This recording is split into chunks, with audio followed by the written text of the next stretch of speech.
So students, distance और displacement को समझाने के लिए मैंने ये दो एग्जांपल और ले रखे हैं। इससे आपको और थोड़ा क्लियर होगा कि एक्चुअल में ये और क्या होंगे। तो सबसे पहले मैं ये सर्कुलर पाथ का एग्जांपल लेता हूँ। ठीक है, इस सर्कुलर पाथ में क्या हो रहा है, यहाँ पर मेरे पास मैंने एक सर्कुलर पाथ ले रखी है जिसका रेडियस जो है दैट इज 7 किलोमीटर। 7 किलोमीटर मैंने ले रखा है। इसका सेंटर है ओ, मैंने ये दो रेडियस बना दिए हैं। ठीक है, तो इस एग्जाम्पल में क्या डिस्कस हो रहा है कि सपोज आप कहाँ पर हैं, ए पॉइंट पर। कोई बंदा ए पॉइंट पर है और वो ए से चलकर कहाँ जाता है, बी पर। इस तरह से ये उसका रास्ता है। ए से चलकर कहाँ जाता है, वो बी पॉइंट पर, और बी पर आ जाता है। ठीक, अब बी पर आ गया। अब आपको क्या कैलकुलेट करना है, डिस्टेंस और डिस्प्लेसमेंट। ठीक है, ए से बी जब जो आ रहा है तो उसमें डिस्टेंस डिस्प्लेसमेंट दोनों कैलकुलेट करने हैं।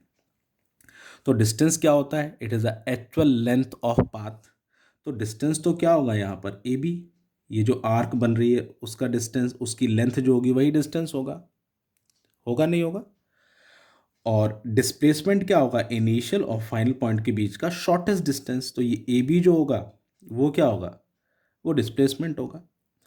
तो अब अगर मुझे ये निकालना है, ए बी निकालना है, तो आपको ये तो पता होगा सरकमफ्रेंस ऑफ सर्कल कितना होता है, 2 पाई आर। अगर मैं 2 पाई आर लगाता हूँ तो पूरी लेंथ आ जाएगी, लेकिन ये लेंथ तो 1/4 है। तो मैं 2 पाई आर को किससे डिवाइड कर दूंगा, 4 से। ठीक, तो ये देखिए distance equals to length of arc A B. A B जो आर्क है उसकी लेंथ 2 पाई आर अपॉन 4। क्योंकि मुझे दिख रहा है ये 1/4 है, देखिए 1/4, 1/4, ये हाफ, ये 3/4, तो ये full. So 2 pi R upon 4, 2 pi की वैल्यू 22/7, आर की जगह 7, डिवाइडेड बाय 4। डिवाइडेड बाय 4 होना चाहिए या इंटू 1/4। ठीक है, फिर 2 1 ज़ा 2, 2 2 ज़ा 4, 7 से 7 कैंसिल, 2 11 ज़ा कितना आ गया, 11 किलोमीटर। ठीक, आया समझ में। ये ए बी की जो लेंथ होगी कितनी होगी, 11 किलोमीटर, ये वाली। अब आपसे यहाँ पर ये बोला जाता है कि ऑब्जेक्ट ए से सी गया है तो डिस्टेंस कितना होगा। तो आपको ये पूरा निकालना होता, तो डिस्टेंस कितना होता है, 11 + 11 कितना आ जाता, 22 किलोमीटर। अगर ये बोला जाता ऑब्जेक्ट ए से बी, बी से सी और सी से डी आ गया, तो आप कितना होता, 11 + 11 + 11 कितना हो जाता, 33। बोला जाता ऑब्जेक्ट ए से आया और ए पर ही, ए से गया और ए पर ही आ गया, तो डिस्टेंस कितना होगा, 44। ठीक है, अब पहले वाले केस पर आ जाते हैं। ए बी, आपको शॉर्टेस्ट डिस्टेंस ये निकालना है। तो ए बी डिस्प्लेसमेंट तो ए बी के बराबर ही होगा। अब ये ए बी कैलकुलेट करने के लिए आपको ये ट्राइंगल लेना होगा। ये ट्राइंगल है आपके पास, राइट एंगल्ड ट्राइंगल। और कौन सी थ्योरम यहाँ पर लगा सकते हैं, Pythagoras theorem. This is hypotenuse perpendicular base. ठीक, तो in triangle A O B A B square, ये ए बी का स्क्वायर मतलब हाइपोटेन्यूज का square equals to base square plus perpendicular square. पढ़ा होगा आपने ये। ए ओ की वैल्यू 7, 7 का स्क्वायर प्लस 7 का स्क्वायर, वैल्यू पुटअप कर दी। A B square equals to 49 + 49, और ए बी इक्वल्स टू 49, 49, 98 हो गया। स्क्वायर इधर आके रूट हो गया, √98। और कैलकुलेट करेंगे तो 7√2 किलोमीटर आ जाएगा। ठीक है, 7√2।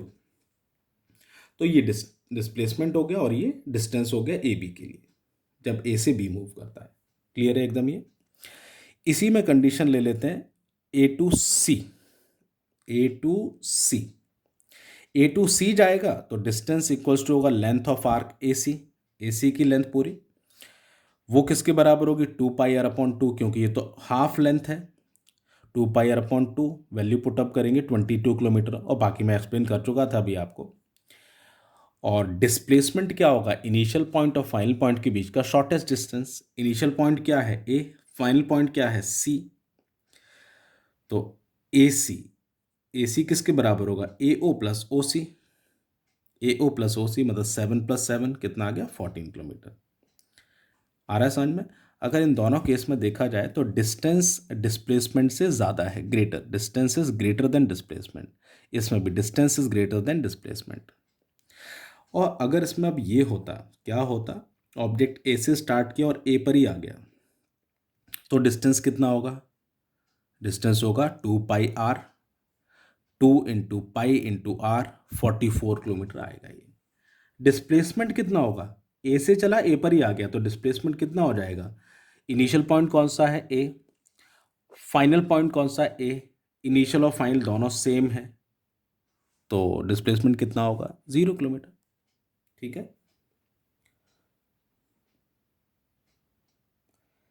अब आ जाते हैं लास्ट केस, ये एग्जाम्पल इसमें समझते हैं। क्या एग्जाम्पल है इसमें, ए से बी तक ये straight road and it is 100 kilometre apart, 100 kilometre का डिस्टेंस है। बी से सी तक का डिस्टेंस जो है वो 40 किलोमीटर है। ठीक, अब केस 1 है, ए से बी अगर ऑब्जेक्ट जाता है, कहाँ से कहाँ, ए से बी, तो इस केस में डिस्टेंस क्या होगा, तो डिस्टेंस कितना होगा, 100 kilometre, length of A B, simple सा है। और इस केस में डिस्प्लेसमेंट क्या होगा, initial point A, final point B, तो डिस्टेंस भी 100 ही होगा। ठीक है, अब case 2, object move from A point to B point, then it returns to point C, A से बी गया, बी से फिर सी आ गया, तो डिस्टेंस कितना होगा, 100 प्लस 40 कितना हो जाएगा, 140। ये मैंने लिखा है A B plus B C 140। Displacement कितना होगा, इनिशियल पॉइंट कौन सा है ए, और फाइनल पॉइंट कौन सा है सी। डिस्प्लेसमेंट में तो हम ये देखते हैं shortest distance between initial point and final point, तो 100 माइनस 40 कितना बचेगा, 60। तो डिस्प्लेसमेंट कितना होगा, ए सी को 60 किलोमीटर। केस 3 थोड़ा छोटा लिख दिया मैंने, ऑब्जेक्ट ए से स्टार्ट करता है, बी पहुंचता है, बी से फिर वापस ए, मतलब जहां से उसने स्टार्ट किया वहां वापस आ गया, तो डिस्टेंस कितना होगा, ए बी प्लस बी ए कितना हो जाएगा, 200 किलोमीटर। डिस्प्लेसमेंट कितना होगा, 0, क्योंकि जहां से स्टार्ट किया था वहां वापस आ गया। तो ये कुछ एग्जाम्पल्स हैं, इस तरह से समझिएगा, इस तरह से एग्जाम में आते हैं ये क्वेश्चंस। ये कुछ डिस्टेंस और डिस्प्लेसमेंट में डिफरेंसेस हैं, नोट्स में लिखे हुए हैं आपके। डिस्टेंस क्या होगा, distance is the actual length of path, और ये क्या होगा, shortest distance between initial and final point. Distance scalar quantity है, तो direction need not be specified, इसमें डायरेक्शन मेंशन नहीं करते। डिस्प्लेसमेंट वेक्टर है, तो उसमें डायरेक्शन और मैग्नीट्यूड दोनों स्पेसिफाई करते हैं। ठीक है, डिस्टेंस जो है, distance covered in different direction can be added by simple arithmetic, इसको सिंपली ऐड कर सकते हो आप। डिस्प्लेसमेंट सिंपल अर्थमेटिक से उसको ऐड नहीं कर सकते। ठीक है, फिर है distance, distance covered by moving body can not be zero या नेगेटिव, डिस्टेंस कभी नेगेटिव या जीरो नहीं हो सकता। अच्छा, ये तो दिख नहीं रहा आपको,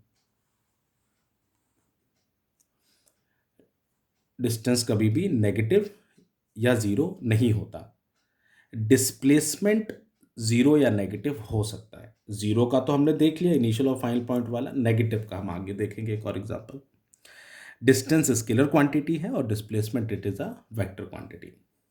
ठीक है, तो आज के लिए इतना ही सफिशिएंट है, डिस्टेंस डिस्प्लेसमेंट तक इतना आप कर लीजिएगा। डाउट जो भी हो पूछ लीजिएगा मेरे को व्हाट्सअप नंबर पर।